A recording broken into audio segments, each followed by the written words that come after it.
so far away from.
You can? That's what I'm used to. Oh, I didn't know that. Yeah. Okay, and? But they love it. And I'm listening, doing this, but on camera, just like wobbling. I'm like, oh my. Listen to mine. No. Yeah, I don't know. I was just like, I had to watch it. And so I was sitting on the couch with my wife. Okay. Yeah, we just laughing at it. It was Kate, should we start? Because I've got 8:30. 8:30. I Okay. didn't see that one enough yet. I gotta look. Good morning. This morning. is the Syracuse Landmark Preservation Board, Thursday, May 30th. Present at the meeting are Howard Trish. Nicole Fragnito. Kyle Gregory. Julia Marshall, Jeff Romano. Hillary Donahue. Martha Hertzberg, Corporation Counsel's Office. And Kate Auwetter. Thank you. May I have a motion to accept the minutes of April 18th? Pardon? I think these are the minutes. Is there a second, is there a motion? To accept the minutes? I'll move to accept the minutes. Thank you, Jeff. Thank you. I was just confused by the date. I'm sorry. Okay. Is there a second to the Oh, motion? you're right, actually, it should be the May 9th? May 9th. Oh, May well, 9th. So that was me, that was, Yeah. Okay. I don't want to accept minutes that the date's wrong. yeah, right. And I was not at that meeting, so. Is there a second to the motion? Oh, thank you. Any modifications to the minutes? The date? It sounds like, yeah. Any other modifications? Okay, all in favor of the minutes as submitted or revised? Aye. Any opposition? Any abstentions? Minutes are adopted. Thank you. Public hearings. The board will now conduct the public hearings on today's agenda. First, the applicant or the applicant's representative will be invited to describe the proposed scope of work and to present any material or documentation regarding the proposal to the board. Next, persons wishing to speak in favor of the proposal will be given the opportunity to address the board. Then, persons who wish to speak in opposition will be allowed to address the board. Finally, the applicant or the representative will be given the opportunity to make closing comments to the board. Following each public hearing, the board may vote to approve, approve with conditions, or deny the application just heard. The board may also decide to hold its decision until the next public hearing. If the hearing is closed, no additional information will be allowed into the record except for the information that the board may request. That information will be available for public review with board staff. Kate, would you like to introduce the first application? Absolutely. This is CA-24-11. I believe that the, again, the agenda is off by one. This is a certificate of appropriateness for the construction of a two-car garage in the rear yard of 945 Comstock Ave, which is located in the Berkeley Park Preservation District. The new garage will take the place of the cinder block garage that is attached, or was attached, to the southeast corner of the house, which was approved for demolition last year. The location, size, and setback of the garage meet the zoning requirements. Paul Williams is here to introduce the project and as a representative for the owner. Thank you, Kate. Thank you.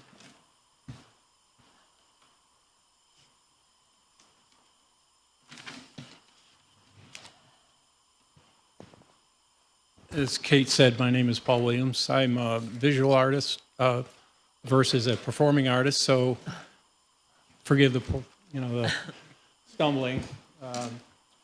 This is our second C of A for 945 Comstock and Acorn Alley. It's just off of the Berkeley Circle, down the hill. We originally came in and proposed a parking area in roughly that spot, but it was designated, it wasn't really appropriate. So we're proposing this two-car garage, which is fairly typical in the university area, in the neighborhood. All the setbacks are within the city limits and constraints of the Berkeley Park area. Currently, there's a large parking pad that was actually illegal here, and there was actually a two-car garage that was a concrete block garage that is now demolished and removed. And that would be planted, as you can see in the site plan. There's about a 9 to 10% grade going down Acorn Alley. So it's going to be a little bit of a transition going in and out of that drive area. But the proposal really is to mitigate any kind of issue with that slope. We'd like to take and place the garage slab roughly level with the center of that entrance drive so that when people approach, they can, there'll be a little bit of transition at the slope, obviously, and then a flattened drive area getting to the front of the garage. Right now, the proposal provides for quite a bit of landscape improvement and an improvement to the residents. And the garage itself is fairly standard in the university area, and I'll take and go through the slides.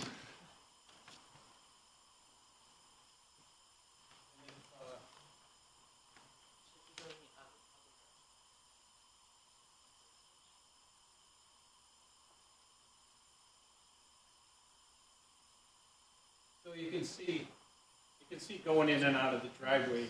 I've got the slab essentially even with the existing grade at Acorn Alley.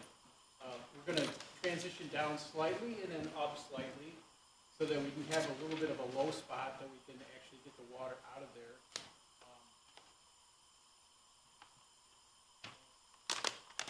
So this is a section through the center of the garage, essentially, taking from that elevation at 94.8. Section looking west. This is the existing, well, the soon-to-be rehabilitated single-family residence, the two-car garage. There wouldn't probably be any windows on this side. We've got a couple here in the back and one here, plus a man door on that side, and then two single-bay garage doors there. There will be a little bit of a cut here, and we plan to use landscape boulders to do that with, versus other, kind of man-made materials. We use large limestone just to get a little bit of a support. I think we're probably around 2 feet max grade change there. It could just end up being a berm. Just to kind of how that works out. Section looking north, basically, up from the south side.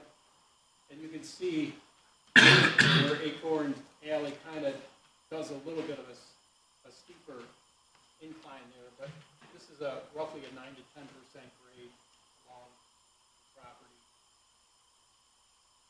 These doors, we're looking to do some like carriage house type doors that we painted to match the residence. And we've got some additional lighting on the front and the side. Some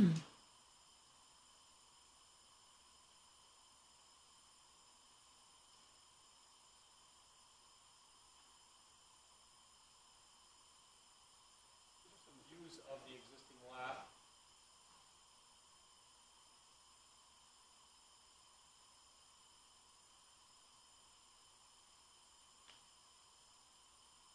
So this is a view of the corner looking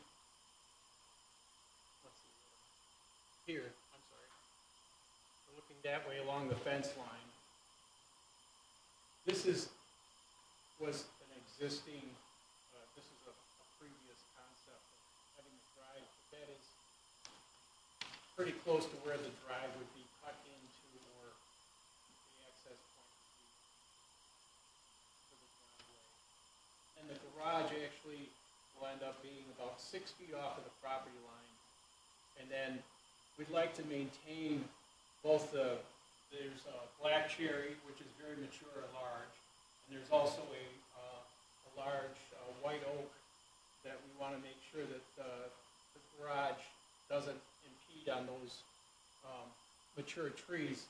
More than likely, this Japanese maple will have to go. I don't think that there's enough room to allow that to remain. Yes, yeah, there's just no way to do it, unfortunately. So, you know, this location of the garage seems to be what makes the most sense. This boundary is higher, and you can see it here.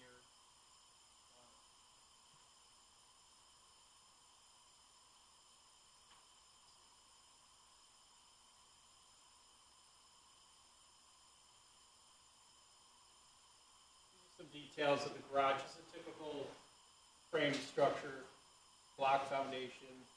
I'd like to match the building materials of the home, the residence. The same shingles, the same shingle siding, similar details of the trim.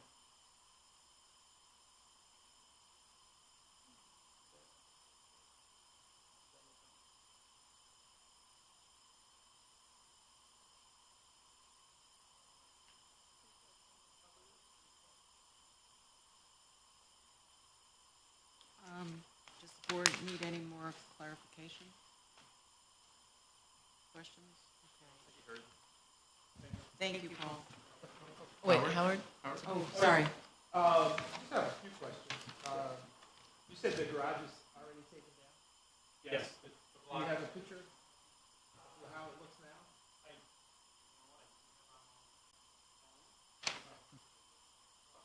It looks very rough. Oh, the area? Well, the odd thing is that because it was a block garage, it was attached to the home, and it was actually in the center.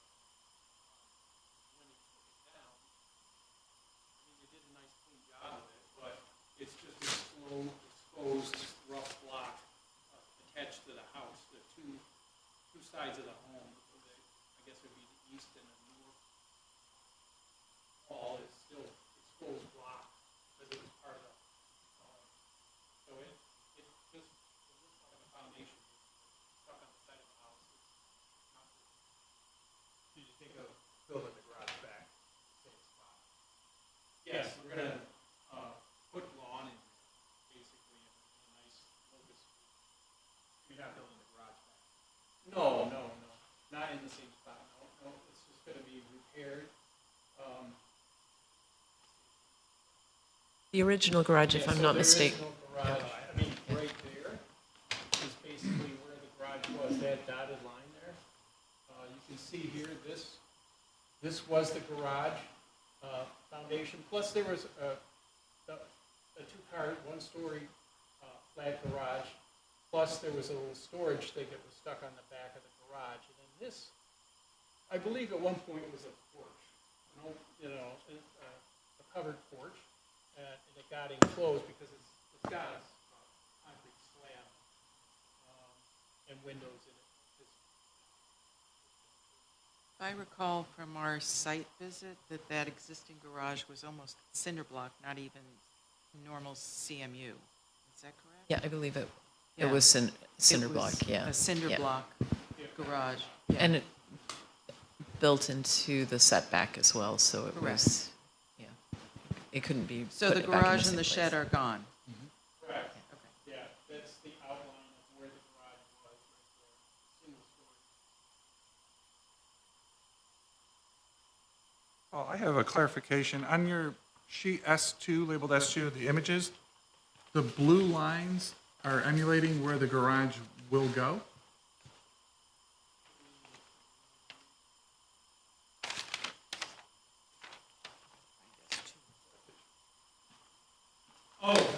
Picture yeah, and picture number 1 shows it as well. Those are driveway layout, garage location, if I'm reading it correctly? The garage is a little bit, yeah, it's very close, because those blue lines were initially the parking area that got mixed. Okay, I'm just trying to understand the relationship there. Okay, thank you. Any other clarifications that the board needs? If not, are there individuals here who would like to speak in favor? Please come forward. Any individuals wishing to speak in opposition? If not, it's a public hearing. I will close the public hearing for discussion of the board. Any discussion from the board? Do we have any images of the soffit on the house? I was just looking at the new garage, and I know we're trying to match stylistically with the house, and the open eave on the house, on the proposed garage. I was just curious of what the eave looked like on the house.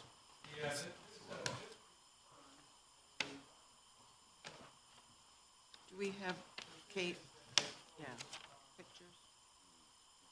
Represented in the. Right.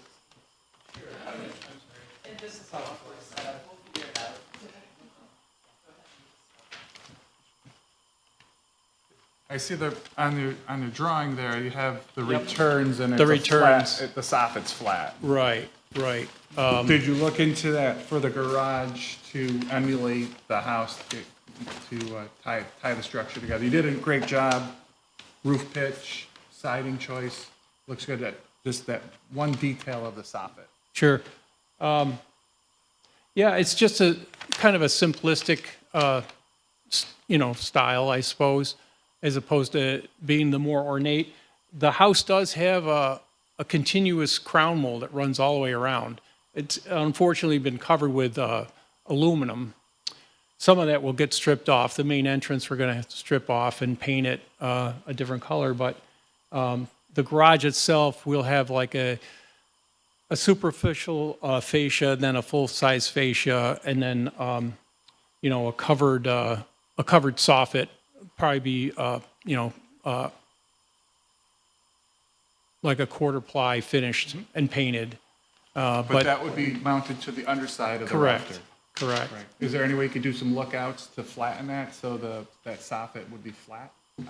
We can. I mean, it's. I guess I've seen enough of the mix in those styles where the accessory structure is more simplified than the main home. I mean, this has got And I would agree. a bit of detail to it and the scale of the trim and stuff. I'm not asking to match the house. Okay. But just to bring it proportionally and of the era, that would have been a flat soffit instead of, Yeah, I'm wondering. I mean, I'm not opposed to it. It's simple enough. Yeah. I just don't know if it isn't a little more charming to have it simpler, but the architecture. My just opinion an would idea. be to keep it simplified because we're not trying to match the Existing, house. yeah. So in terms of that detail, I would disagree with you. The cladding on the exterior of the garage, could you A shingle, shingle? yeah. It's a little bit, I was going to shoot for like a 5-inch exposure versus the house has a very broad, like I think a 10-inch exposure of the shingle. Right, and it reminded me that this house originally had the vinyl Yes. siding. Had the vinyl siding and then And we had Yep. requested, and they agreed to take off the vinyl siding. So you're matching in terms of shingle Right, material, with similar texture. exposure? Yes, just a 5-inch instead of the 10. Okay.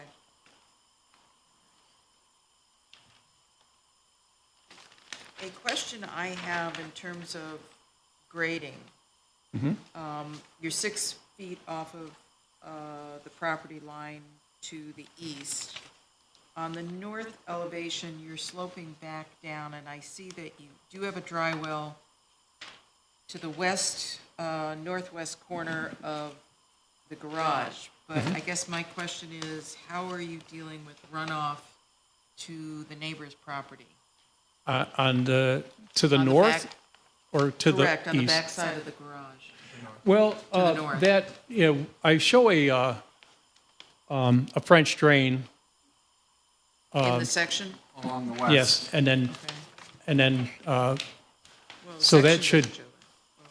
I would, because of the roof runoff, I'm assuming that, you know, it's going to, basically, we have a French drain here and there, and a dry well there. This water, I think that comes off the roof, it will absorb some, and it'll be onto these big tree roots. I think we're gonna lose about a quarter of those mature roots there. I assume that those trees are going to absorb a lot of moisture because of their location. As this water sheds to the east and then travels north, because the slope basically is this. Right. You know, and you can see from the Right. estimated elevations contour, and right here, there's a bit of a low spot. But I think with the travel distance and the half of the roof, I think it should be sufficient. I mean, we could, you know, I think this has got to be a French drain because these trees are so massive that if we put gutters on that, they're going to be plugged all the time. And it's just going to run off and it's going to, you know. I would agree with you in terms of the gutters aren't going to help, but I would also state that I think that that existing tree to the north won't survive the construction. Because that tree, given the massive size of that tree and its root structure, once construction, even though you're only digging down for a frost wall, it's gonna kill that tree. And I'll defer to the landscape architect here. Right, so the proximity of the new garage excavation to that tree, you're gonna remove 25-30% of that tree's root system, and that tree will be dead in 3 years, you know? And this follow-up to that is the backside, your section shows your proposed grade line. Do you propose any grading or fill on the backside where those trees are? Because adding any fill, again, you're gonna suffocate the root system and those trees will die. Yeah, we weren't going to do any sort of fill in that area. We try to maintain those trees if we can. Yeah, And it's a tough situation. I thought not being a landscape architect, but familiar with trees and landscape work that, you know, 3/4 of that might help it survive. But, based on your plan, you know, you're maybe Yep. 8 feet from the bowl, you know, and I know, the closer you are, the more destructive Sure. the root damage is. So that's, you know, I don't know if you looked at pulling the garage forward a little bit, if you can or not, I don't know. You know, just to keep away from the tree.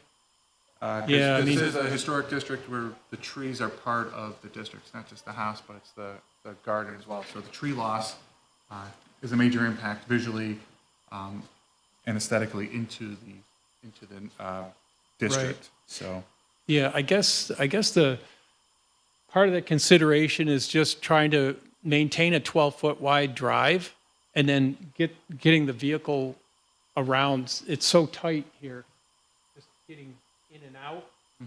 I don't know if we can push it that much more. I'd like to stake it out and look and see where those corners end up. those overhead doors are 7x9 or 9x7? I'm sorry? The overhead doors, they're 9x7? Yes.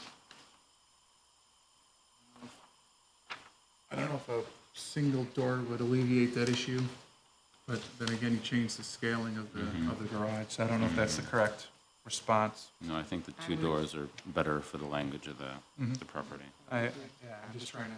And the materials for the Compensate. driveway? Asphalt. Asphalt. We're talking about the trees just briefly. I do have in that request, we were going to, there are three mature cedars, and two of which I was going to take out. It looks like they were originally a screen for either a vegetable garden or, maybe garbage cans, I don't know. There are three of them here, and I wanted to eliminate two of them. One's kind of rough, and they're just in an odd spot because they were a screen, and they kind of break up the lawn in a kind of odd way. And then there's a weed, I think it's a white mulberry that's right here that's quite weird looking. And we wanted to take that down. It's part of the fence that divides the two properties. And then the other thing was, in the front, there's a large Norway spruce that we wanted to take down. A lot of it's gotten damaged from I think there's a Norway maple in the front that is kind of grown into it, and so that north side of it is kind of dead. Then one other question, is part of your application the stairs and the path to the house? Is that part of, well, they're showing a platform next to the garage and steps down, a landing and then steps down to a walkway. Is that That would be part of the. part of this application? Can you tell us what materials you're using there? Because it's not called out. Yes. No, it's not really indicated on the elevations I would assume we'd either. probably end up using like a flagstone product, natural. Bluestone possibly. For stairs and walk? Yes.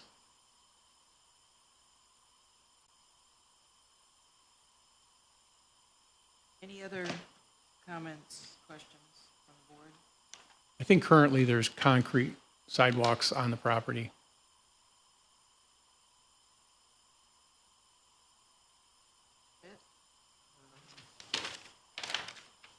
If, I'd like clarification, or at least into the record, what those materials are. Yeah. May I have a motion on this application if there are no other questions? Would like to make a motion? Before we go there, can we talk about color? Sure. The color palette's been submitted, it just, which, I see body of the structure, front door, is this all house, or is this the same as It the would- garage? Yeah, the intent is for it to be the same. It's So- kind of that kind of cool gray for the main body color. And then the trim would probably be that lighter yellow. Accent would probably end up being probably the accent color that we have for the front door, possibly. Overhead doors would be what color? That deeper accent color. The same as the front door color. Correct.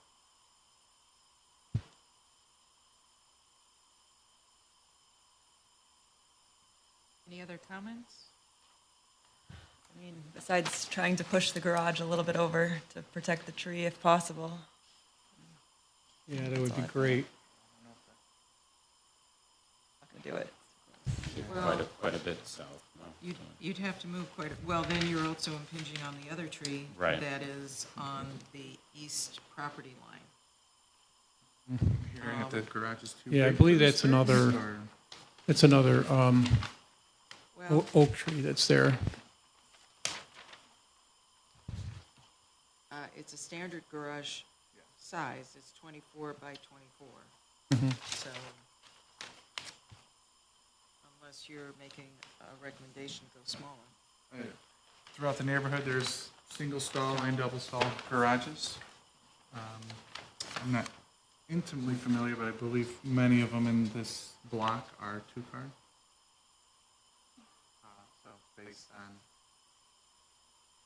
history of what's there, I guess contextually, it's appropriate for this site as we're trying to look at limiting tree loss.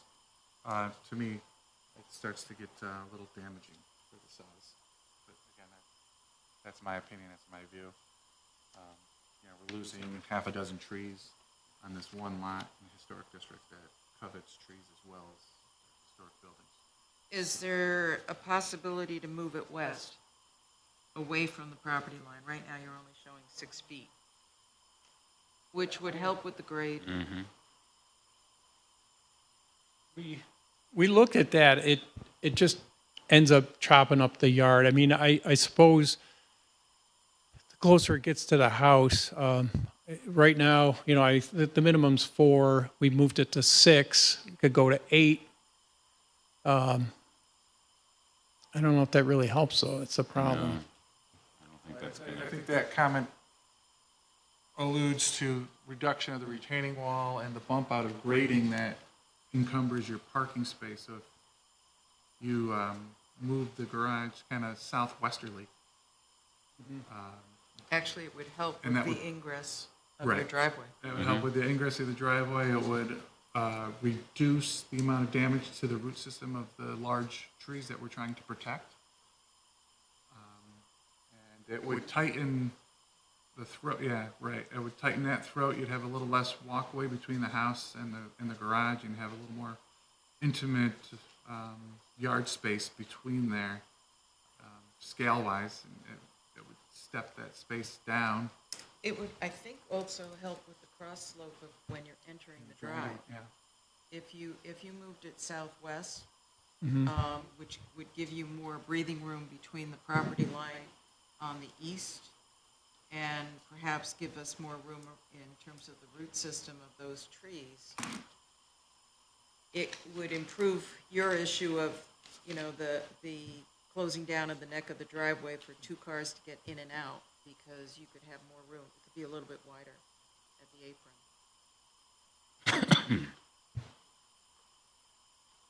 Would you consider Yeah, I just, doing that? we'll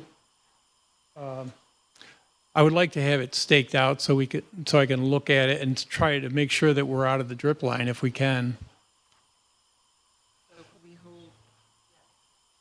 So would the board agree that we hold this open until you come back and revisit this after you staked it out and present it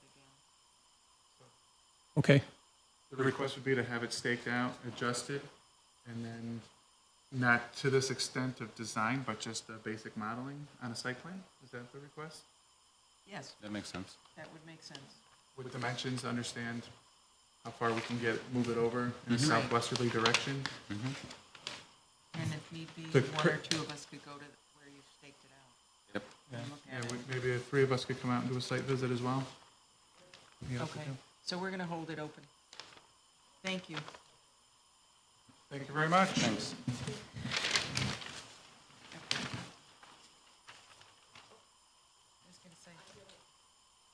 So it was requested that we switch the order on the agenda and put the Byrne Square building before the discussion of 727 Comstock. So we'll go ahead and Okay. start there. I'll get the images up.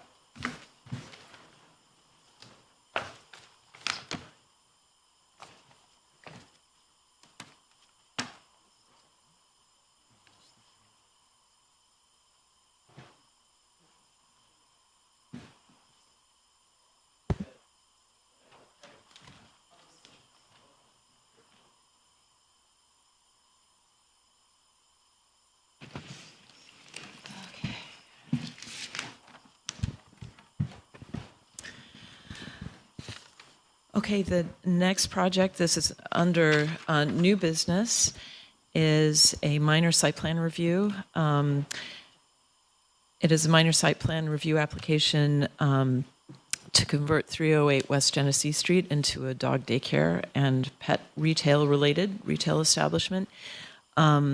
The second floor will remain vacant pending future redevelopment. We have so it'll just be the ground floor and basement.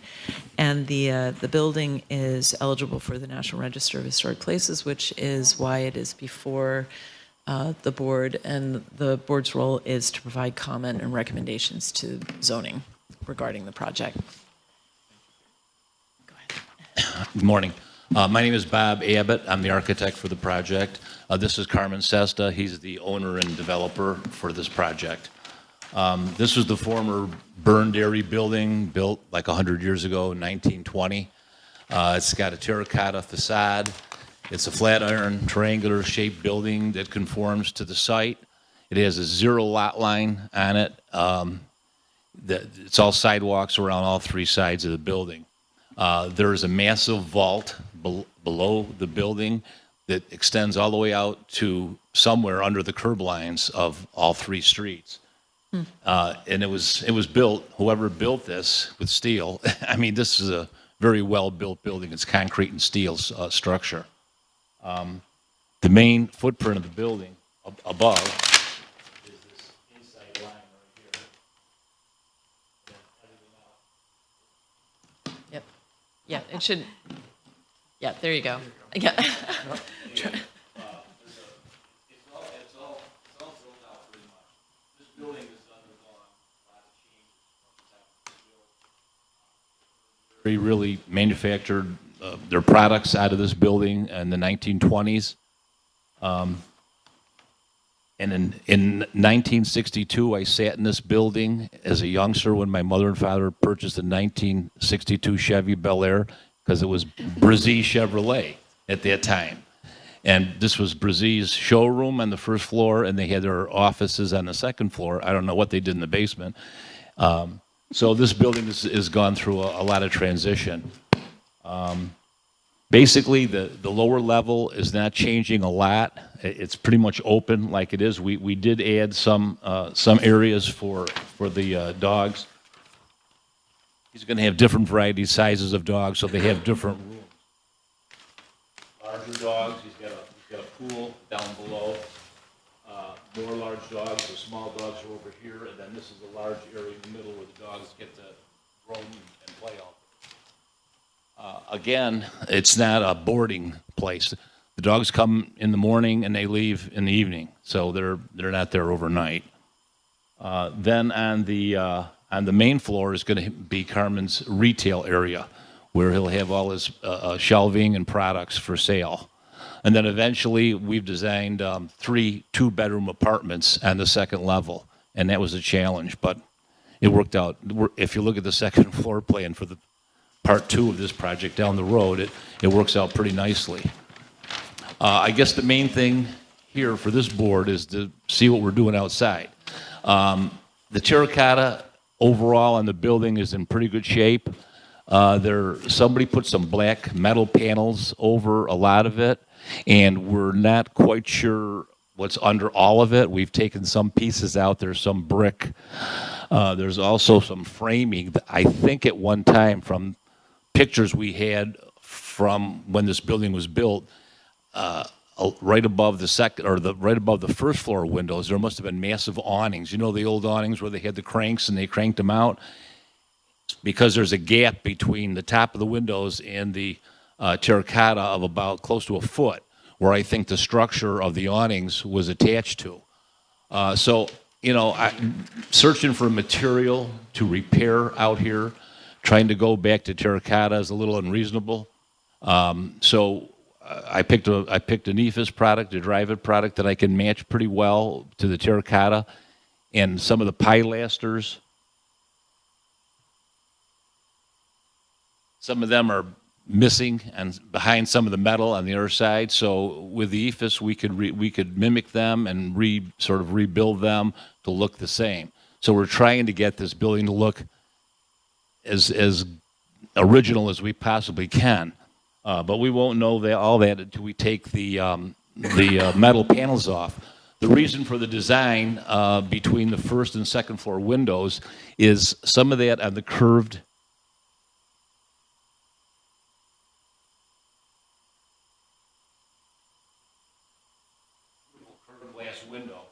And most of the windows in the sash, which is nice on this building, is original.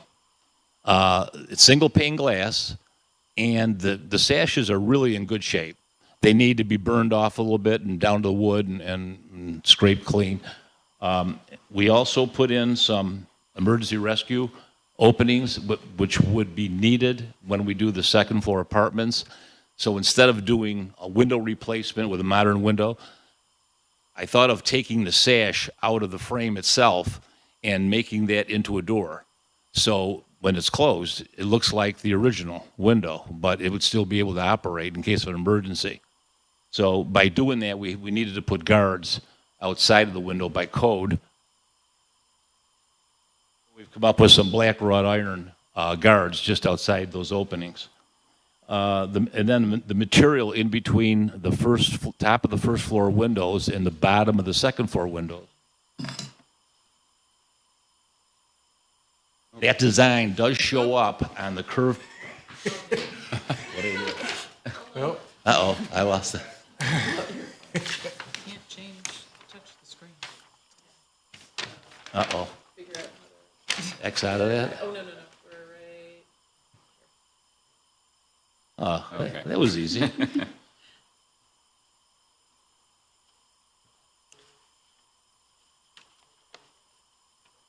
One more. Yeah, there we go. The glass on the first floor, I believe, has been changed many times over the years. Like I said, when it was Brzee Chevy, they probably had big doors, double doors, where they could bring the cars in and bring them out. But those windows and frames have been changed, so they're not original. But all the second level is original. So basically, that's the image you're going to see, which I think is probably as close to what you're going to get out of this building down the road. The second means of egress is a fire escape that really is in good condition, and it's existing there, and we can use it by code. Other than that, that's what we're proposing.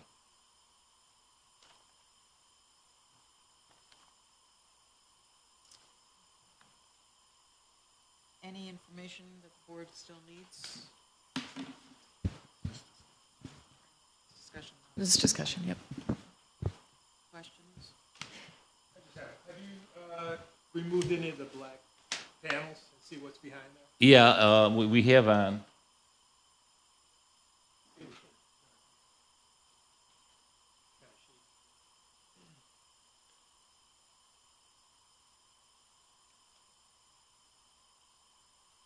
Yeah, on this.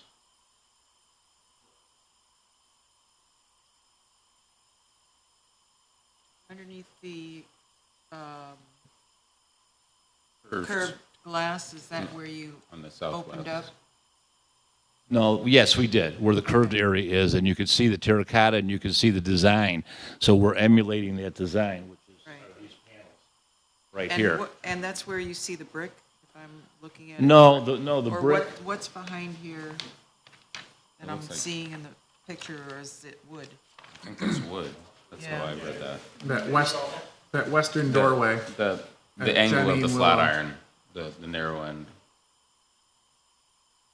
That would be bent wood, if it is. Right here. Yeah. No, No, on the point.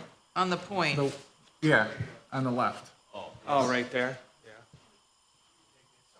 It was the one before that. Yeah, you can see the area where the terracotta is and where this was, nothing was there. And we haven't taken these panels off yet on the straight side, so we're not sure what's there. Obviously, it would be great if it was terracotta all the way down, and then we would restore it and leave it the way it is.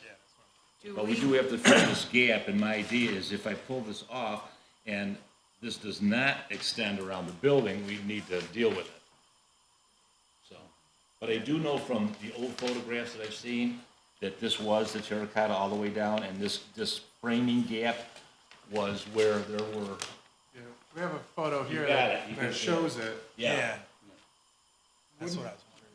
That area that contain the awning, obviously it was hidden, so it didn't have to be this expensive material, but that's all weather tight. So in that 12-inch gap, you're proposing to install IFAS that emulates the panel above, or this will just be a, If the height of the certified panel extends all the way down the straightaway of the building, and it ends at 12-inch mark, then we'll restore all of that and then just infill where the exposed framing is.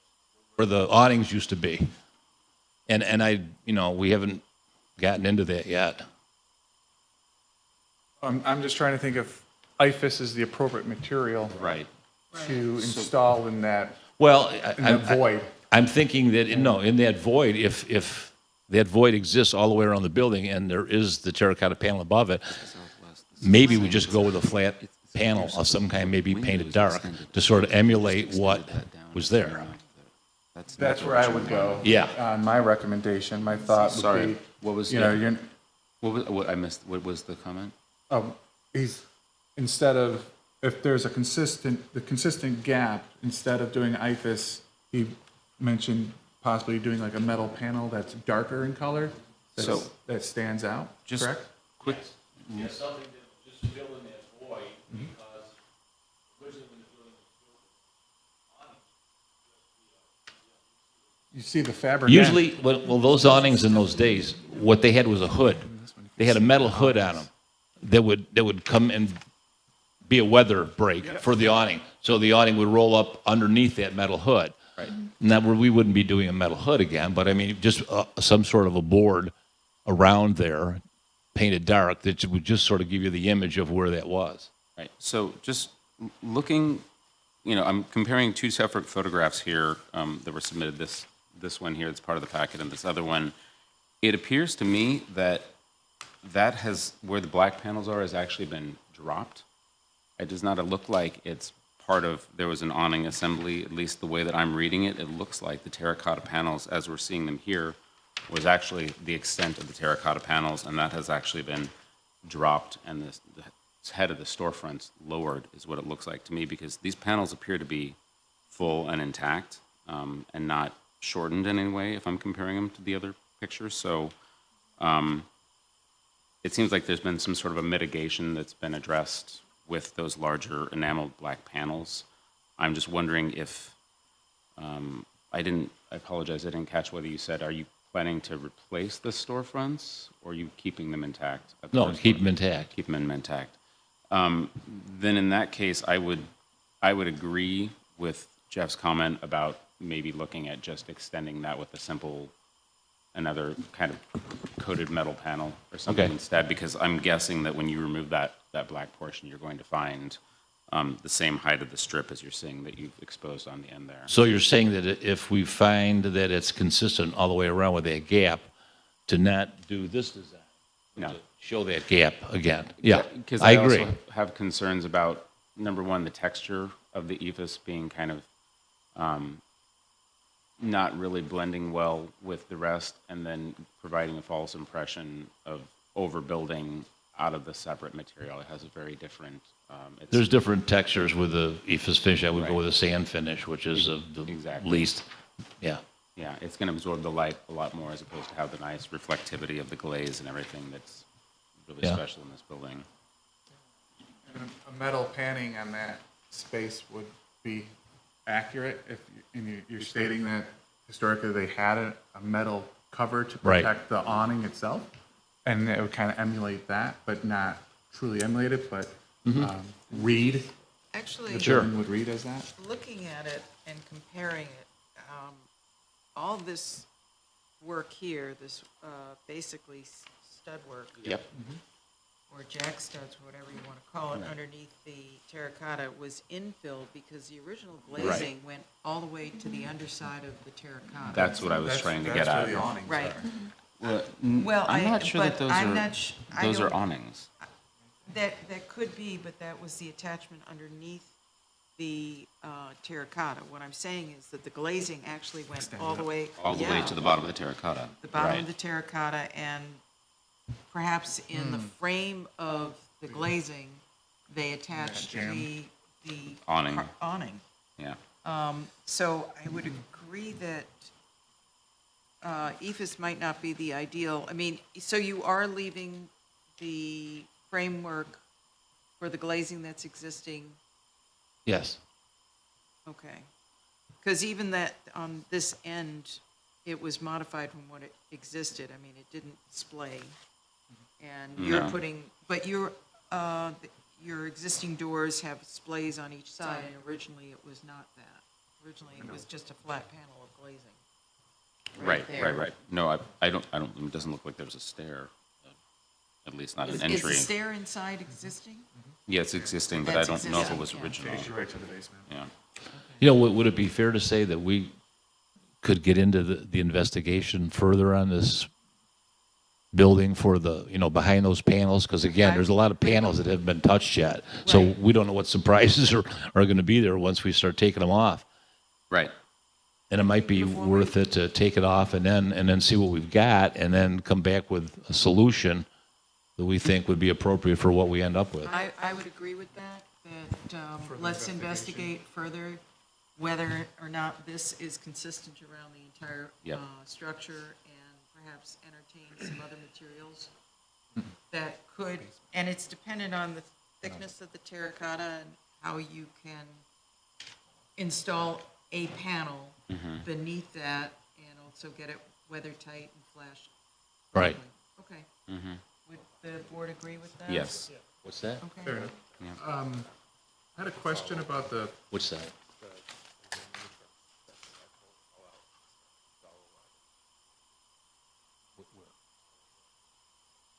Carmen said he already opened this part and it's, there's nothing behind it. There's not, it's just framing. Where? Oh, where the black metal is now, it's all wide open. You already pulled it off? You The got it off? majority of it, yeah. Probably 75, 80% of it. Well, if we do end up with a condition where it's all wide open and there's nothing there, then. Right, and so that would be, if you could come in with samples of materials and how you propose that to be attached, if the existing storefronts are going to be untouched, right? and they are at X datum line, and we have this void, Well, we need could- to understand what, we how need to we're understand filling that relationship. Right. Okay. the relationship of the void of, above To the new, the to the existing framing of the storefront. existing storefront. And the materials, if you could bring samples, so Yep, the board okay, can you review do that. thank you. The second floor window swap out, those are going to be steel doors, wood doors? You're talking about Second floor, yeah, where you're With replacing egress the windows. those are original already there. sash? No, those are already Basically, window it's like- sashes. They're very big, and they're the height of a door. So we can use, we don't want to lose them. We want to keep them because it fits with everything that's going on up there. And then change those openings to a door, a That will glass door. swing They in. have tempered glass. They have tempered glass in them. Oh, okay, I'm sorry, I thought. They'll be you in were- swinging, In in swinging. In swinging, they're the existing sash? Yes, You're converting to operational sash for egress? yes. Thank you, I misunderstood you Yeah. on, I thought We those think were that's, new. I think that's the most appropriate thing, because to take it out, to have it for, a large enough opening, you have to get a newer material. It wouldn't look as good as this.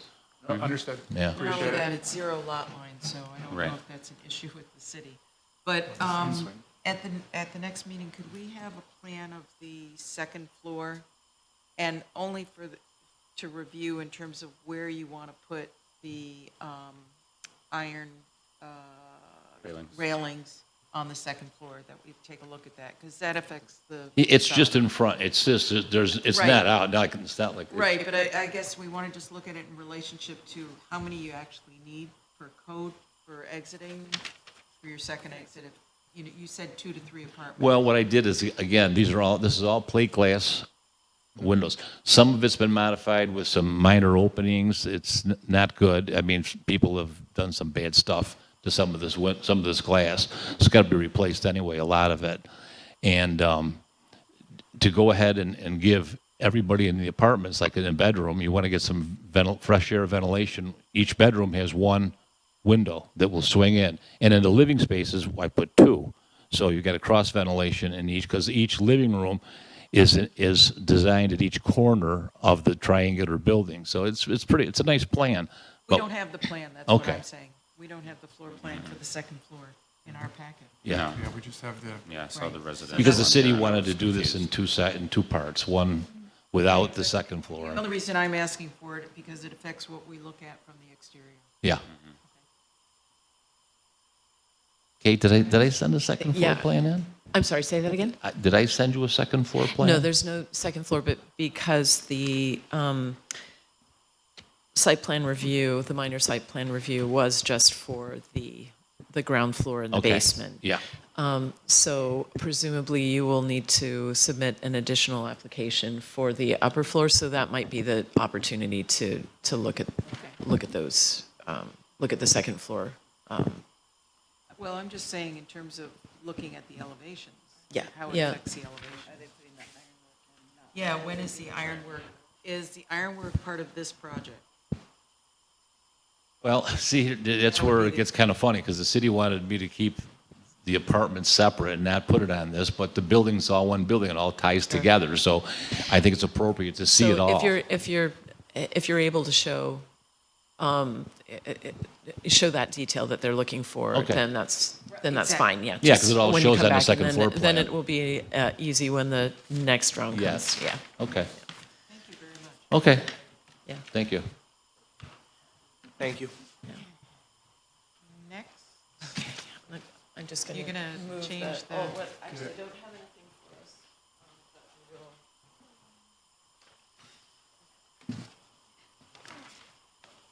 None of that. None of that, because you'll start me on it. No, that's okay.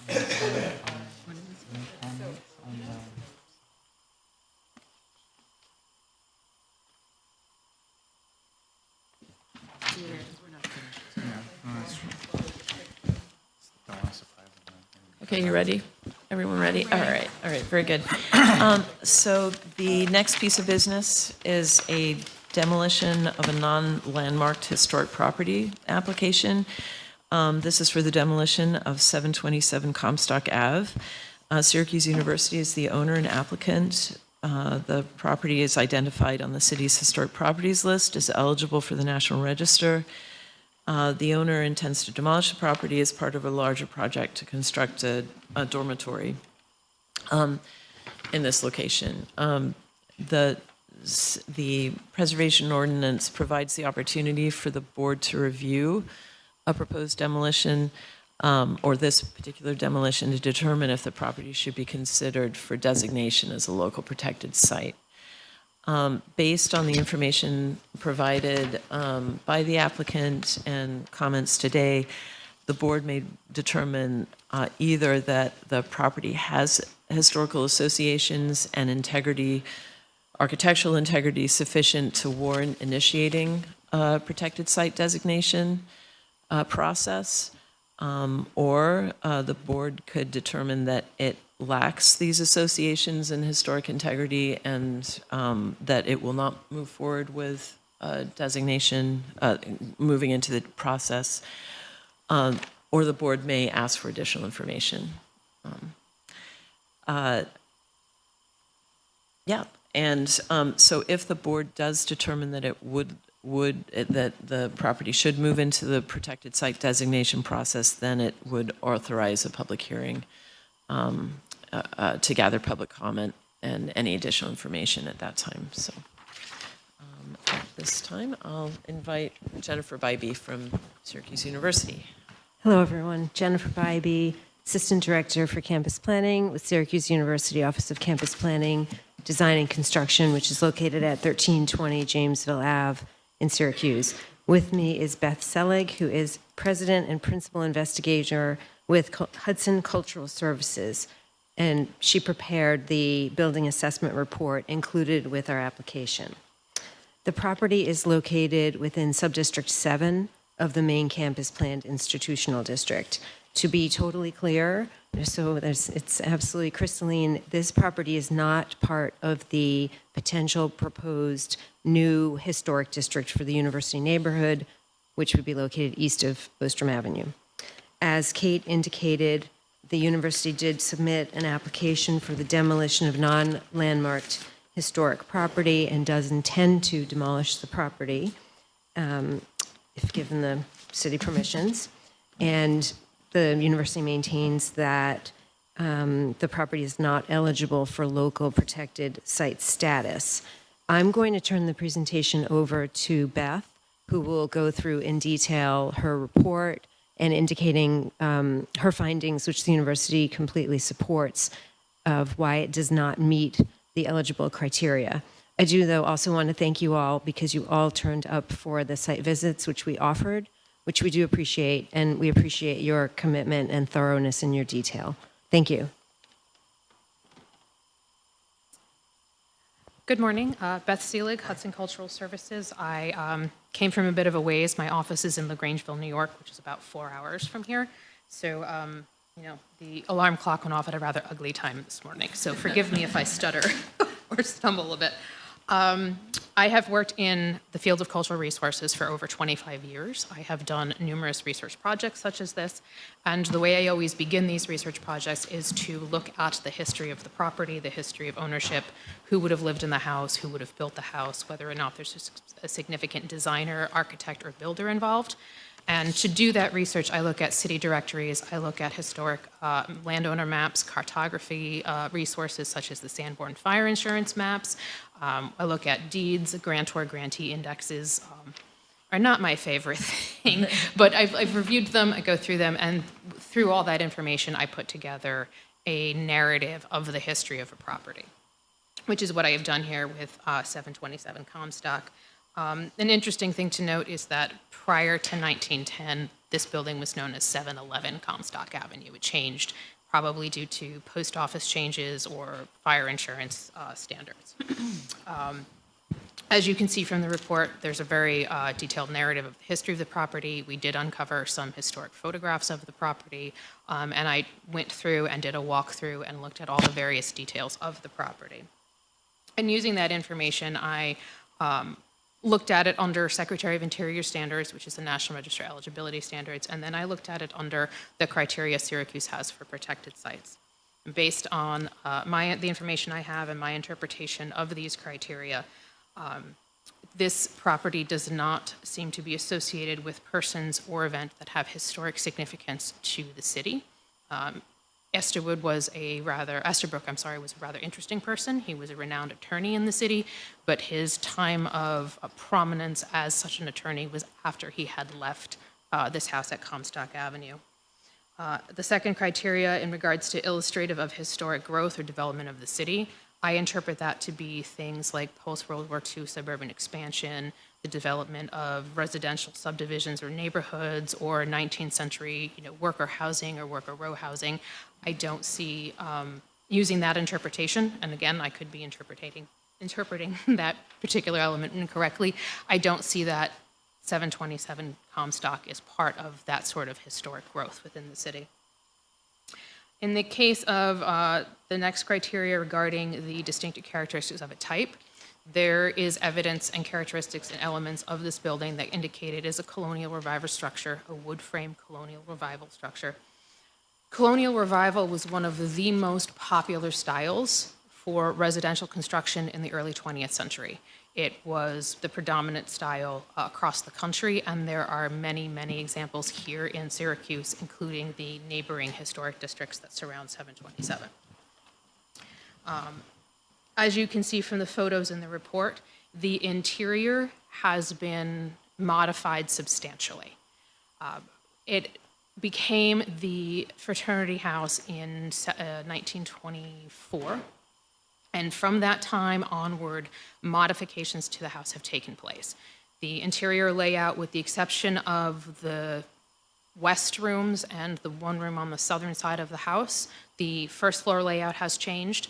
The main staircase is in its original position, but everything else has been modified. If you go up to the landing on that first floor staircase, you can see where someone cut a hole in the wall, and there's several layers of sheetrock on top of the plaster. So there have been substantial modifications done to the house.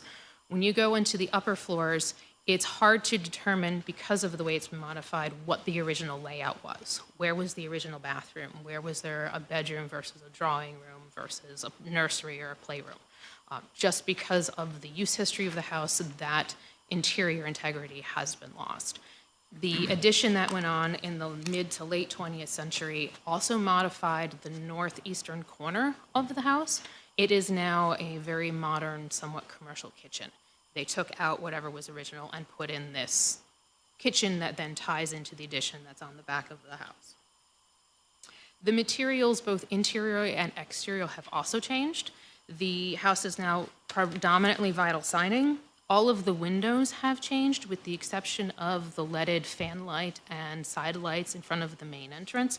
There is one additional leaded window that is in the library, on the back wall of the library, but it fronts against the wall of the addition.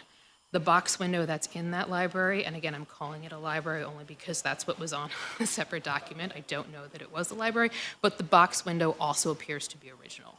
Outside of that, the windows have all been replaced. The historic photos show that they featured grills, and now they are single pane, double hung windows. The third floor on the north side, one of the dormer windows has been replaced with a fire escape. Most of the interior doors have also been replaced with steel doors, some of them exterior doors. An interesting thing, the porches have changed. The northern porch used to be a very nice curved veranda, and when they replaced it, they just made it straight to follow the roof line of the porch. Rounded columns have also been replaced with square columns. The decking has been changed with modern materials. And there looks, in the historic pictures, there's also some oval windows on that are located on either side of the north entrance that are no longer there. So there has been some substantial modification to the house over time. And based on all of that is how I came to the conclusion that this does not meet the criteria identified in the City of Syracuse documentation. And those were the points I wanted to make. I'm happy to answer any questions, anything you'd like to discuss. Comments?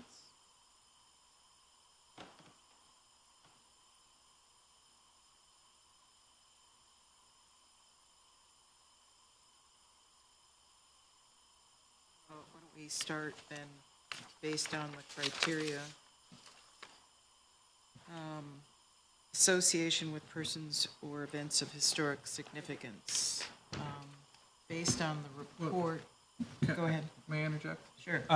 Can I just ask, everybody on the board had a chance to view the property, correct? And not to force anyone out there, but can a few of us speak to, being there, what we saw, what we talked about, what was discussed, just in general? Go ahead. You want me I to was say? asking, I was asking for comment. Yeah, no, sure. Well, so I'm just, it's just not too, but we're a board, so. Obviously, thank you for your iteration. Walking through the property, seeing the property, physically being on the property. You're at a high point on the east side of the city, overlooking Syracuse University in the city. You can see all the way to Onondaga Lake and beyond.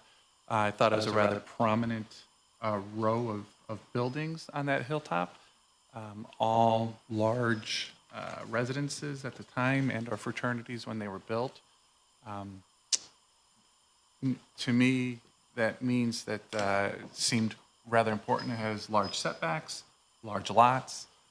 These aren't 30-foot lots, 40-foot lots. These are 100-foot lots, 120-foot lots, 90-foot lots. Keeping a cadence of larger residences and structures that appear to be, to me, influential in the city's development. On the property, yes, there's an addition on the back from the 80s, and when they put the addition on, they actually kept the addition back from the back corners of the house, respecting the the original structure.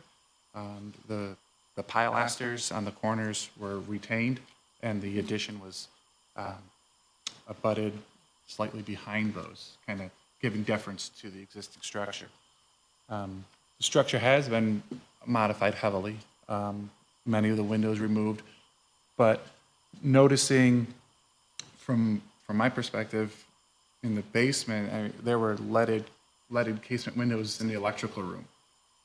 There were heavily stained windows, stained glass windows, in that, I don't know if it was a billiard room. Chapter room, I think. Or it's a called. chapter room, thank you. That weren't boarded, that you could see clearly that face the front of the house. And to me, that speaks of an elegance and an air that those rooms were important, and this was a very highly functional house. The layout, yes, has been modified, but exterior-wise, looking at the house, it presents to me as a very high-end colonial revival residence that was very popular, turn of the century, as a very American typology of architecture at the time.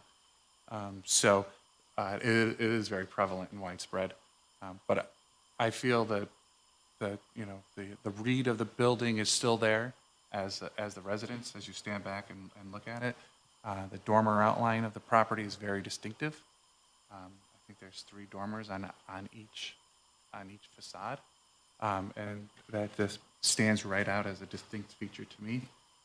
Yes, it's vinyl sided, but we know that the vinyl is just, covering the original siding and our near original siding. Interior wise, we don't look too much on the inside, but I felt it was in rather decent condition. I've been through many buildings, and I questioned myself as to I've seen far worse out there. And the main spaces are there. I can read the language of the interior layout quite well. And I just feel that there's a lot of integrity on this property and the structure. Anyone else wants to speak up what they saw? I mean, I would agree. I've been through a lot of properties that have been taken down throughout the city, and there's just a lot left here. Everything's covered in this beige paint, but there's a lot of, you can see the types of trim and molding all remaining. The staircase is in great shape and is pretty unique in my mind. The way the interior rail, mounted on the wall, mirrors the open rail, stands out. And the exterior of the building, the fancy plaster work at the tops of the columns and different areas is all still intact. It's kind of covered in gummy paint, but it's all still there. It looks in better shape than many other structures I've seen. From my perspective, looking at I guess at the property and the outside, I guess, is what everybody the most appealing, and from the standpoint, remind us the siding. But the inside, the first floor, I think kind of in the most intact. But upstairs, second and third floor, it's broken up quite a bit, and I couldn't get a sense of how it looked prior to.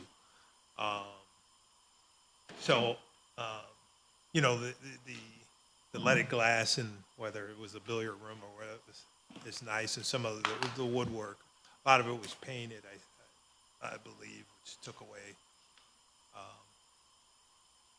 a lot of the appeal. So, whether those key significant parts of that downstairs, if it was demolished, be removed and utilized in another capacity, perhaps, of whatever is significant. But the outer part is, tough to kind of reserve that stuff. Then, the stone steps were significant, the marble, and, utilizing, possibly some of that stuff being removed, and utilize it in other significance, to continue that on. That's kind of my thought. I was going to say, I agree with everything, especially that was said about the exterior and I guess to me, the uniqueness of the dormers especially is not something that I've witnessed elsewhere, and apart from being overclad in metal and aluminum, they appear to be in really good shape and are significant. Just, again, I know that the interior is not as much our purview, but I will note one thing that I think a couple of us have discussed at length is, I don't normally comment on mechanical systems, but the heating scheme for the first floor is something truly unique that I've never seen before, with the battery of suspended radiators there below the central front entry point, and the dining and I think library areas as well as. Yeah, most of the first floor. That's a very unique characteristic that I've never seen anywhere before. Other comments? I guess I'm on the border here. There's no documentation to say who actually designed this building. And I think that in the report that Sylvia had, she mentioned Gagin and Gagin, and it's not significant in terms of, He wasn't able to confirm Okay. either. No, so there was no confirmation of the. right, so there are elements of this building in terms of its prominence, in terms of its siting. Absolutely, in terms of the row of where it's sited. Yet so much has changed, and so I'm vacillating back and forth in terms of this. I mean, everything about the prominence of the entry has been changed. And the entry of, when you come in, if you came in from the west entry, that room has been totally changed as well, because the wall to the north was opened up. That in my opinion, probably did not exist that way. I think it matched the southern wall where there were pocket doors and so forth.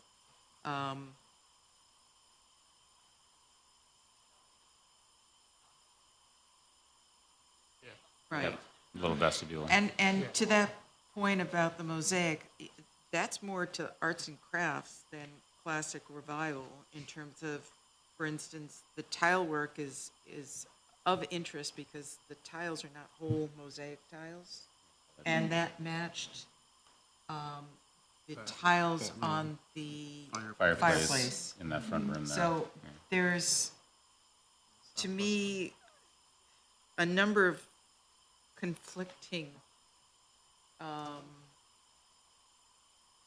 what you're speaking details. to is the change over time, right? So I think these elements, at least other than the opening, I think In terms, the tile, The tile, yeah, is yeah. original, Yeah, but but- then the openings, I don't think are. No, I said other than Oh, other than that, I think everything to you, yeah. all Right. those, Yeah. I mean, a building that's 130 years old, 120 years old will change and adapt over time. Oh, We see absolutely. that every day. I look at this historic photo that was provided, dated 1925. That building still reads to me in that photo. Oh, absolutely. I mean, but, yeah, obviously there are changes that have happened, like, for instance, they covered up the brick chimney that was quite prominent all the way from top to bottom. That's no Yeah, that's just- longer. Well, it's from the above the roof plane. It's painted, it's there. It's exposed on that north elevation, it's just painted. Well, that's it, okay. But like, I think, What I'm hearing, I guess, from the board is that the board would like more information for a public hearing to determine, or is the board recommending, I think, yeah, if, because there are various things that we can. yeah, you go ahead, you can. I wanted to go through the criteria. I was just going to suggest that, that, I think help Let's go focus through the discussion. criteria before we make. yeah, you might want Discussion, to get a read from tie the everybody. individual remarks to the Criteria. criteria. Each of the, that Okay. I would like to, okay. You might- So let's review each of the criteria and designation of a protected site. Number one, association with persons or events of historic significance to the city, region, state, or nation.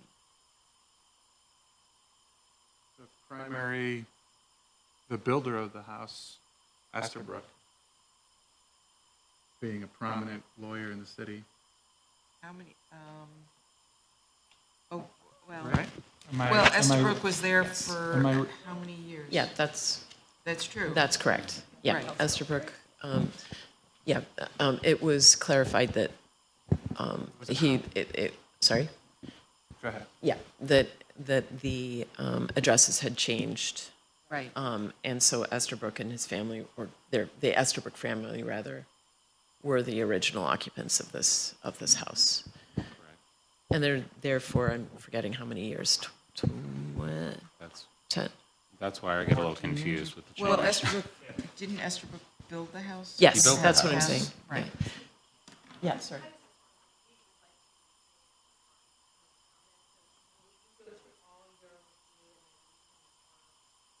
Or do we respond to each one? I'll defer to our counsel. Because this is just comment. No, I mean, it will be leading to Right. a decision, so. You could let them respond now, and That's then what I this would- is really more of your deliberation of how you want to proceed. Okay. So I would let them respond and then go through your review of, Okay. that's your. Yeah, if you'd like to respond, please go ahead to what you've heard, some of the comments. Yeah. Just what I've heard so far is I'd like to point out that Charles Estabrook did build the house, and he did live there for about 20 years before it was sold to the fraternity. And it wasn't until after he moved out of that to another house in Syracuse, and he is associated with several other houses within the city of Syracuse, that is when his career sort of took off, was after he had left 727 Comstock Say that Avenue. again? After he had left 727 Comstock is when his professional career really took off. That's when he really started rise to prominence in the city. And he built his family a house. I think it's 819 Comstock. He's associated with a number of other substantial houses within the city of Syracuse. I would say, a higher level of significance than this one at 727. Something our team discussed as well. I think it's also important to note that even though it's in Fayetteville, the house that's associated with Estabrook is in Fayetteville, and it was clearly a Ward Wellington Ward house. So we've considered that in terms of thinking about his significance and a house associated with him that has clear historic significance, this is not it. That would be the one in Fayetteville. And also, at the end, I would like to make some general comments as well about the university and our commitment to historic resources. I think it's something that I want to make sure is not lost as part of this discussion. Any other comments to criteria 1? Criteria 2, illustrative of historic growth and development of the city, region, state, or nation.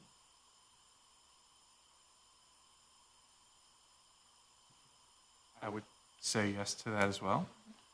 Yeah, I mean, the conversion from a private residence to a frat. The development of the city, right? That's part of the development of the city. This is development happening at a first-class level, adjacent to a university. So it's historic growth of the university, of the city itself, developing together as in the city, the region. And it represents that time of period where professionals were building close inside city limits, close to their jobs, close to their offices. I think it enumerates number 2 very well. In the case of structures or sites embodying distinctive characteristics of a type, period, or method of construction, or representing the work of a master, or possessing unique architectural and artistic qualities, or representing a significant and distinguishable entity whose components may lack individual distinction. It's a mouthful.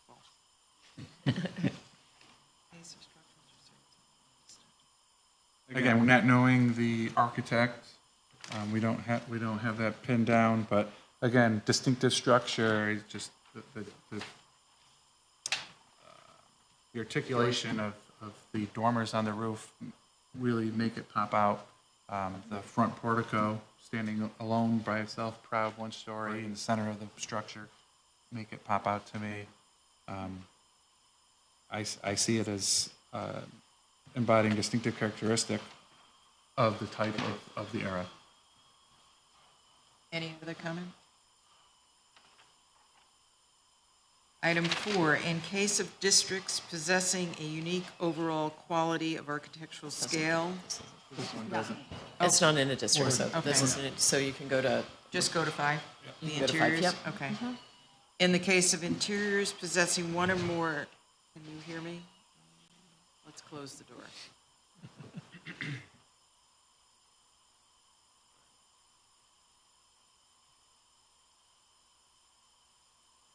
Thank you, Kate.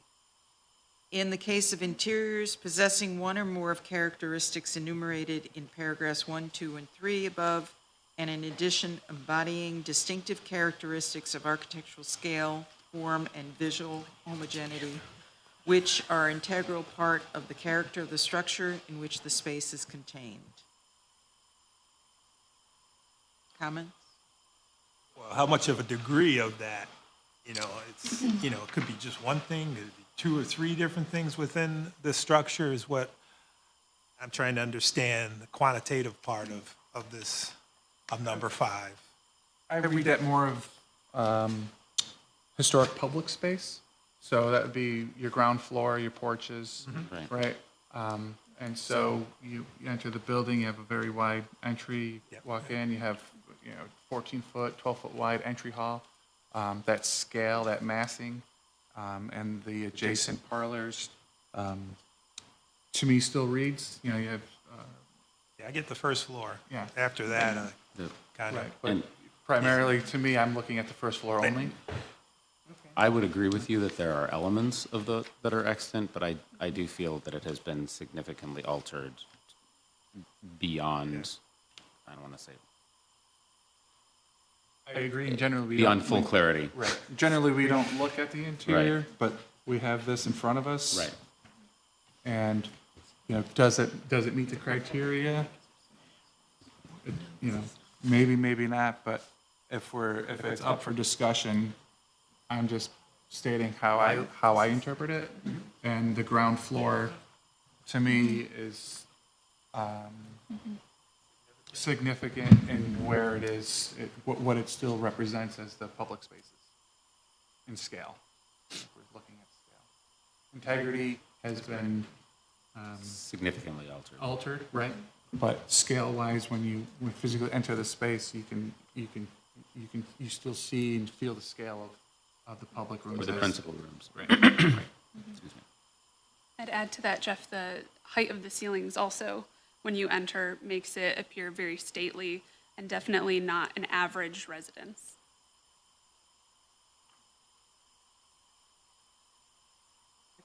Agree. Get the feel of a grand home. Yeah. And then I guess B would be part of it.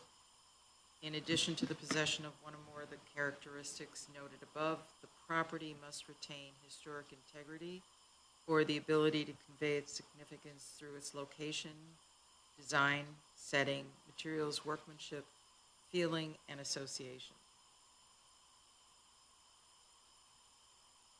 so that question goes directly to whether or not the building can exhibit those associations referenced above, through its physical form. Or feeling, or association. Yeah.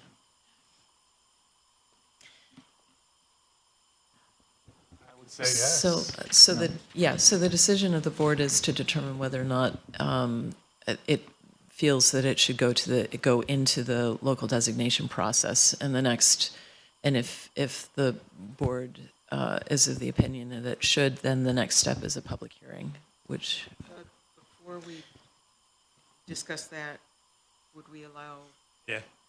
Yeah, more comment. yes, I- yeah, I go ahead. think, just so that, Thank you very much. I want to make sure some important points aren't lost in this discussion. The first is that the university has a very long and storied commitment to historic preservation. And so just to give you some recent examples of some wood frames in the immediate area and on campus that the university has poured tremendous resources into preserving and restoring. 113 Euclid, which is the Indigenous Student Center. 119 Euclid, which is the Barney McDuffie House. 230 Euclid Avenue, which is the Daily Orange student newspaper offices. 106 Walnut Place, which is Syracuse Abroad. 200 Walnut Place, which is the Counseling Center. 206 Walnut Place, which are student residences. 310 Walnut Place, which is the Slutzker Center for International Services across from Byrd Library. So that's just a few examples. Also, in terms of properties that are representative of the area's development and also particular types of architecture, the university firmly believes this is not the one that it wants to put its resources in, because the surrounding Walnut Park National Register District and also the Berkeley Park National Register District contain numerous examples of colonial revival properties. Also, the Walnut Park National Register District, as this board well knows, is a fine example of the city's development, and that park and its properties represented the sort of who's who at the time. In fact, our board, your board just considered property the Catholic Center, which the university is putting substantial resources into. It's not contributing to the district, but is taking great pains to maintain the integrity of the preservation district. So I do want to make sure that it's clear that it's not like this building is kind of the only shot at it of indicating firm commitment to preservation. Also, as I said, the university determined that this is not the building that it wants to put its resources into because of the plethora of other examples in the immediate area that represent the style and also the historical and cultural significance of the area. And as I mentioned earlier, this is not really the Estabrook House, the one of note that's a few miles east. Thank you. Thank you. I've been hearing you talk about the setting quite a bit, and I would agree that it is on an elevated terrace, if you will, that sort of has that one block. But I'd like you to just, go back to your site visit and think about how that area has changed over time. When you're standing on the driveway, you're looking across at a large campus building. You look north, there's more large campus buildings. If you were to go through the woods in the back of the building, there's a vacant lot, and then you have a nice historic district. But the entire envelope around this particular block has changed. And when the initial eligibility review was done, there wasn't enough cohesiveness on that block for them to consider this any sort of part of the surrounding historic districts. So it is sort of an isolated spot. And looking at the historic maps, at one point there would have been a garage or a shed in the back lot, which is now completely paved over for fraternity residents. So just wanted to point that out as you consider the setting. Thank you. I want to make a comment because I've kind of listened to all of everyone's comments, and in terms of its site, I guess my concern is, yes, it sits prominently on the site, but I'm looking at two sides of it in terms of if the demolition does not go ahead and it remains on the site, it's going to sit and basically remain empty. And we've got buildings on either side of varying degrees of architectural style. So I'm looking at it in terms of the neighborhood as well. And point well taken, my first look, I parked the car and I'm looking at the back of the building. So in terms of prominence in the neighborhood, I don't see it At one time, it was quite prominent. So I'm on the edge in terms of everything that has been done to that building, and because of the numerous colonial revival buildings that are in the Berkeley district. So, not sure. I would add to that, as an alumna of SU, for both my bachelor's and master's degrees, I think that this row of Greek houses is essential to creating a university feel, as opposed to being surrounded by new construction buildings, that it adds to the charm and the attraction of being a student on campus, and that its prominence, the building, the scale of it, is really integral to creating that college-like feel and separating it from the more residential neighborhood behind it. Other comments? I guess I would say that I struggle a little bit with it in a similar fashion to what you said, that I do agree that it is part of a collection of buildings along Comstock that do have a particular rhythm and a scale, but I am not altogether convinced that there is sufficient existing surviving fabric in decent condition that really warrants retention. I would agree at that aspect. I'm kind of torn on the significant as it stands now. At some point, at one point, I'm sure it was, but you know, as it stands now, I'm kind of up in the air as to what's going to happen with it. You know, from a significant standpoint now. You know, given that the brick house that's next to us not, and then you know going to you're facing it to the right. Yes, there seems kind of a row, and then you got Shaw Hall in the corner. So,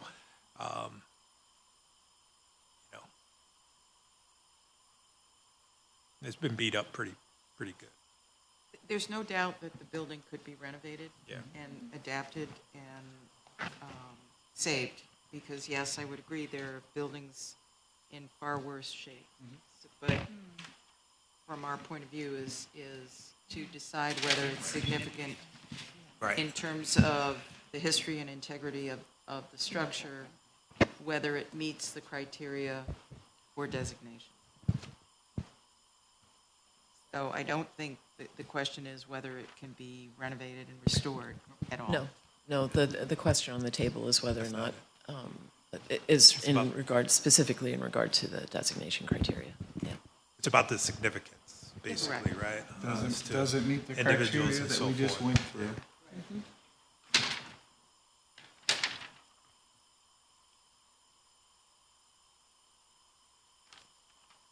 I think at this point, because what I'm hearing from the board is that for many of the items in the criteria that it does meet that, so we need to suggest a public hearing. I think, do we want to have, Wanna do do we want to have a vote, just a roll call, just to determine? We can? Yeah, yeah. But- And so the question is, does the board feel that a majority of the board feel that it has met at least one of the criteria for designation that would then enter it into the designation process? So that you're not determining at this point whether or not you will Correct. recommend it. At this point, further if down. Yeah. we're determining That's one. At least one. at least one. If it meets one of the criteria under 3A, 1 through 5, you only need one, but if there's more, then you can Make recommendation you can for- make a recommendation for local designation of the This is, structure. yeah, this, we still have to have there would still need to be a public hearing. Well, that's what I'm So- saying. We can make the recommendation, but there would be a public hearing, That and is at the correct. public hearing, it That's could when that is when the determine final whether it decision, is. yes. So let's take a roll. Are we just taking a roll just for the public hearing or for, just to say that at least one item? Yeah, to move it to the, a public Whether hearing. they think that. Yeah, whether I they would agree. recommend Move this forward. designation. Wait, hold I on. would Let- agree. Could we have counsel explain I think, so that it's clear? You are basically doing a roll call of the members to determine whether the members believe that this may warrant local designation and therefore a public hearing. Thank you. Thank you. I agree. I agree. I agree. I agree. You don't have to vote. Okay. All right, so what we'll do is we'll, with that vote, then we will move it, at the next meeting, there'll be a public hearing to consider the designation of the property as a local protected site. All right. And I think, here's my, Oh, the date for the next meeting is 3 weeks from today.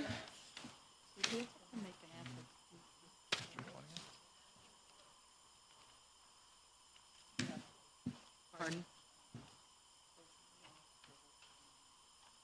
I have to call for, Do we have any more? So the next meeting. right. is- Sorry, is June 20th. okay. I'll be absent And that I one. think that's it for I'll the be agenda. absent. Does someone want to I make? will as well. What's I that? will be absent for the next one. How many will be, I'll be absent. what's the date of the next meeting? June the 20th. Do you want to, Jen? Well, we have two that'll be out next week, next meeting? Two will be gone. So we'll move to the July meeting? Just so you know, Wait a it's going to second. move to the July meeting. All right. What date is that? July Sorry. 7th? July the, hold on, we have it on the 20th, 1, 2, 3, the 11th, July 11th. I believe. Yes, Okay. July 11th. July 11th. Okay. Does someone want to make a motion to adjourn? I move to adjourn. Second. Okay. Right. All in favor? Aye. Aye.